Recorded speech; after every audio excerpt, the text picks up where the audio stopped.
بسم اللہ الرحمن الرحیم۔ وعلیکم السلام ورحمۃ اللہ۔ ایک سوال گروپ میں آیا ہے، جناب توفیق رضوی فرام بھساول مہاراشٹرا سے پوچھتے ہیں، حضور شیعہ مذہب میں کتنے فرقے ہیں اور ان کے باطل عقیدے بتا دیجیے تاکہ اہل سنت مسلک اعلیٰ حضرت کے ماننے والوں کے عقیدے کی حفاظت ہو سکے۔ اصل میں ابتدا میں زمانہ خلفائے راشدین ہی میں اہل تشیع کی شاخ پڑی تھی، اور شروع میں جو اہل تشیع تھے، شیعہ کے معنی ہوتے چاہنے والے کے، اور قرآن میں بھی یہ لفظ ہے، اور اس کے معنی فراری کے بھی ہوتا ہے، یعنی بھاگنے والے کے۔ تو ابتدائی اسلام میں جب اس فرقے کی بنیاد پڑی تو جو موجودہ شیعہ ہے اور اس زمانے کے شیعہ، ان میں بڑا فرق ہے۔ وہ شیعہ جو ہے وہ کافر نہ تھے اور گمراہ بھی نہ تھے۔ پھر بعد میں دھیرے دھیرے ان کے اندر جو ہے اہل سنت و جماعت سے علیحدگی آتی رہی، اور قرآن و سنت کے خلاف یہ اپنے عقائد گڑھتے رہے۔ تو ان میں جو سب سے بڑا فرقہ اہل سنت و جماعت کے بعد ہے وہ اثنا عشریہ ہے، یعنی امامیہ فرقہ۔ تو امامیہ کہتے ہیں 12 امام کے ماننے والے کو۔ یہ حضرت علی کرم اللہ وجہہ الکریم سے اپنے ائمہ کی ابتدا کرتے ہیں، اور پھر امام مہدی جو ان کے آخری، مطلب ان کے عقیدے کے مطابق، جو کسی غار میں بیٹھے ہوئے ہیں اور پردہ غیبت میں چلے گئے اور قرب قیامت ظاہر ہوں گے۔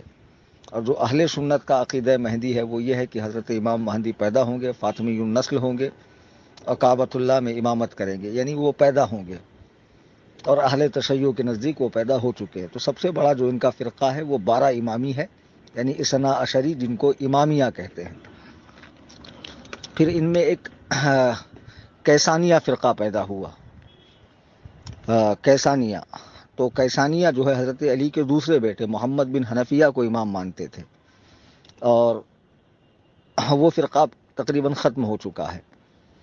پھر اس کے بعد امام حسین رضی اللہ تعالیٰ عنہ کے بیٹے امام زین العابدین، اور ان کے جو 2 بیٹے تھے، امام باقر تھے اور امام زید تھے، زید بن علی۔ یہاں سے پھر 2 فرقے ہوئے۔ تو جو 12 امامی ہے وہ حضرت علی، امام حسن، امام حسین، امام زین العابدین اور امام باقر، پھر امام جعفر صادق، ان کو امام مانتے ہیں۔ لیکن ایک فرقہ پیدا ہوا زیدی، جو حضرت امام زین العابدین کے دوسرے بیٹے زید بن علی کو اپنا امام ماننے لگے۔ امام باقر کو انہوں نے اپنا امام نہیں مانا، زیدی فرقہ۔ تو یہ زیدی جو ہے یہ یمن کے اندر ہے، اور میں نے اس سے پہلے بھی کئی بار بتایا کہ زیدی اہل سنت و جماعت سے بہت حد تک اتفاق رکھتے ہیں، یعنی وہ ہاتھ باندھ کر نماز پڑھتے ہیں، اور خلفائے راشدین کو برا بھلا نہیں کہتے ہیں، اور حضرت امیر معاویہ کو فاسق کہتے ہیں، کافر نہیں کہتے۔ اس بنا پر وہ گمراہ ہے، ہمارے نزدیک کافر نہیں ہے، اور بہت ساری چیزوں میں وہ اہل سنت سے اتفاق رکھتے ہیں۔ پھر یہ زیدی ہو گئے، پھر ان کے بعد ان میں کوئی امام نہیں رہا، حضرت زید بن علی پر وہ اینڈ ہو گئے۔ لیکن امام باقر سے جو امامت چلی، پھر وہ امام جعفر صادق، پھر امام جعفر صادق کے 2 بیٹے ہوئے، ایک امام محمد بن اسماعیل تھے، تو ان کا انتقال امام جعفر کی زندگی میں ہوا۔ تو ایک فرقہ ان میں یہ بنا کہ بھیا چونکہ یہ بڑے بیٹے امام جعفر کے، تو امام ان کو ہونا چاہیے، وہ لوگ اسماعیلی کہلائے، سمجھے۔ اور ان کی 18 سال کے بعد امام موسیٰ کاظم رضی اللہ تعالیٰ عنہ پیدا ہوئے، جنہوں نے خانہ کعبہ کے طواف کے وقت امام اعظم کے ماتھے کو چوما تھا، اور یہ کہا تھا کہ میں نے قرآن میں آپ کی نشانی دیکھی ہے، کیونکہ آپ کے پیشانی پر سجدے کا نور ہے۔ تو بہرحال حضرت زید بن علی کا، حضرت اسماعیل بن جعفر کا انتقال ہو گیا، تو ایک فرقہ وہ تھا جنہوں نے ان کو امام مان لیا تھا کہ امام جعفر کے بعد یہی امام ہوں گے، جبکہ امام جعفر نے ان کی نماز جنازہ پڑھائی، اور وہ بھانپ گئے تھے کہ ایک فرقہ ایسا ہے جو ان کو امام بنانا چاہتا ہے۔ تو انہوں نے ان لوگوں کو منع بھی کیا، لیکن وہ نہیں مانے۔ تو بہرحال وہاں سے اسماعیلی الگ ہو گئے، اور پھر اثنا عشریوں کے امام موسیٰ کاظم، پھر ان کے بیٹے امام علی رضا، اور اسی طریقے سے ان کے ائمہ چلتے رہے اہل تشیع کے، اور 12 پر آ کر اینڈ ہو گئے۔ تو یہ جو اثنا عشری شیعہ ہے یہ ایران ان کا مین مرکز ہے، جن کا وہ آیت اللہ خمینی تھا جس نے انقلاب برپا کیا تھا شاہ رضا پہلوی کے خلاف ایران کے اندر، اور ایران سے اس کی حکومت کا تختہ پلٹ کے پوری اہل تشیع کی حکومت قائم کر دی اس نے۔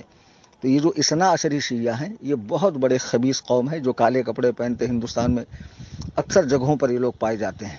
یہ حضرات خلفائے راشدین پر تبرہ بھی کرتے ہیں، گالیاں بھی دیتے ہیں، حضرت سفیان، حضرت ہندا، حضرت امیر معاویہ رضی اللہ تعالیٰ عنہ کو کافر بھی کہتے ہیں۔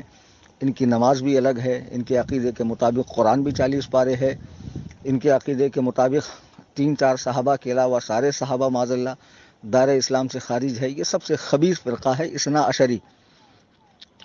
اب وہاں جو اسماعیلی چلے تو انہوں نے جا کر مصر میں حکومت قائم کی، فاطمی خلافت فاطمیہ، بنو عباس کی حکومت ختم کر کے، اور بڑی شاندار خلافت ان لوگوں نے کی۔ تو مصر کا جو جامع ازہر ہے وہ انہی لوگوں نے بنایا ہے، تو اس کا نام الجامعۃ الزہرا تھا۔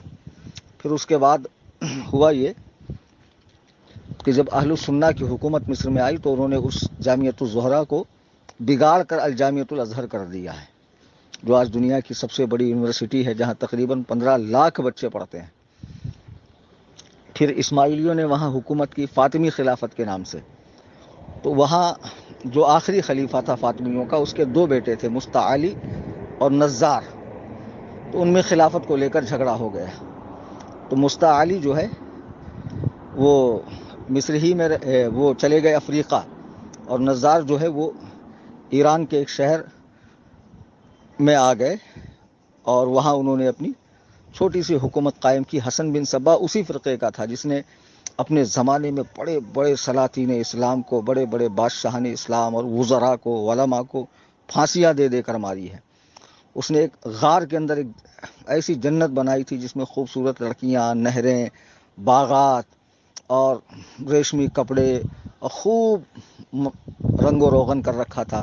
جو بھی اس کے پاس آتا پہلے وہ اس کو حشیش پلاتا تھا، جس کو بھنگ کہتے ہیں آج، چرس، گانجا، یہ سب پلا کے اس کو جو ہے اپنا دیوانہ بناتا تھا، اور پھر اس کو وہاں بھیج دیتا تھا۔ تو اندر وہ خوب موج کرتا، پھر جب اس نکالا جاتا اس کو، اور پھر اسے کام دیا جاتا اگر یہاں ہمیشہ رہنا ہے تو فلاں کو قتل کر کے آؤ، تو اس کے ذریعے جو ہے خوب پھیلے۔ تو میں نے کیا بتایا، امام جعفر کی اولاد اسماعیل، ان سے فاطمی حکومت انہوں نے قائم کی، اور ان سے اسماعیلی فرقہ بنا۔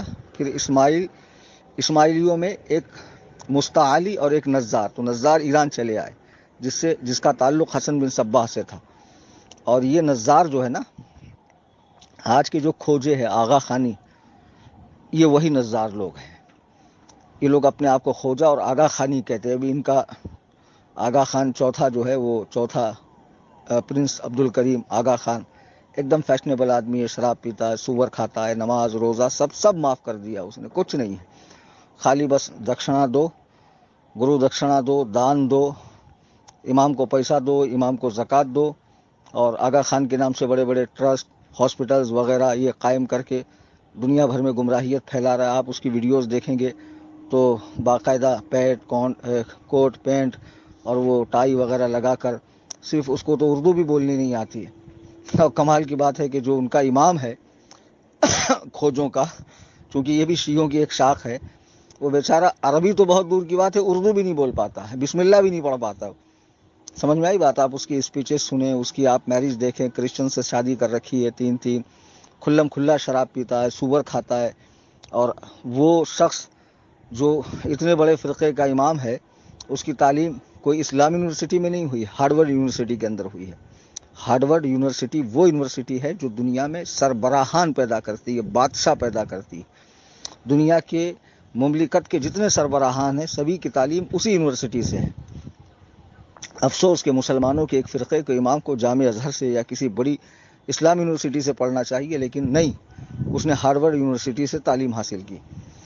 اب ایک فرقہ جو تھا افریقہ چلا گیا، مستعلیوں کا، شیعوں میں، وہ بعد میں ہجرت کر کے گجرات چلا آیا۔ بوہرا کے معنی کاروباری کے ہوتا ہے۔ تو یہ لوگ بھی شیعہ ہے، اسماعیلی شیعہ ہے۔ پھر بوہروں میں 2 بن گئے، سلیمانی بوہرا، داؤدی بوہرا۔ تو یمن میں اور عمان وغیرہ میں